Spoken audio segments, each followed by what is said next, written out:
আপনার প্রতিবেশী যদি অনেক ক্ষমতাবান হয়, আপনাকে ভয়ভীতি প্রদর্শন করে, আপনাকে গালিগালাজ করে, আপনাকে মেরে ফেলতে চায়, আপনার পরিবারের কাউকে আঘাত করতে চায়, আবার কেউ যদি আপনাকে হুমকি দেয়, আপনার পরিবারকে হুমকির মধ্যে রাখে, তাহলে আপনি আইনি কি প্রতিকার পেতে পারেন এই বিষয়গুলো নিয়ে আলোচনা করব আজকের এই ভিডিওতে। তাই বলছি ভিডিওটা খুবই গুরুত্বপূর্ণ।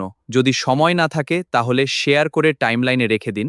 পরবর্তীতে যখনই প্রয়োজন হবে তখনই দেখে নিতে পারবেন। যদি আপনার প্রতিবেশী আপনাকে বলে, তোকে দেখে নেব, তোকে খুন করে ফেলবো, তোকে এটা করব সেটা করব, তাহলে এটা একটা ক্রিমিনাল ইন্টেনশন, ভয়ভীতি প্রদর্শন হিসেবে গণ্য হবে। বাংলাদেশের পেনাল কোডের ধারা 43 অনুযায়ী এ ধরনের হুমকি দেওয়া অপরাধ, এবং ধারা 506 অনুযায়ী এর শাস্তি সর্বোচ্চ 2 বছর পর্যন্ত কারাদণ্ড অথবা জরিমানা অথবা উভয় দণ্ডই হতে পারে। যদি হুমকি প্রাণনাশের হয়, যেমন তোকে মেরে ফেলবো, তোর পরিবারকে হত্যা করব বা তোকে গুম করে ফেলবো, তাহলে এটি গুরুতর অপরাধ হিসেবে বিবেচিত হবে।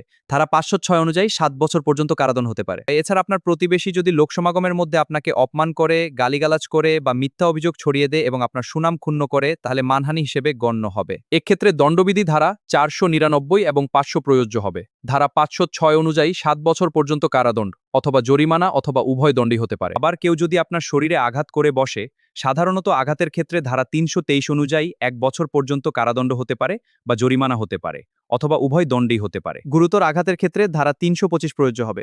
7 বছর পর্যন্ত কারাদণ্ড ও জরিমানা হতে পারে।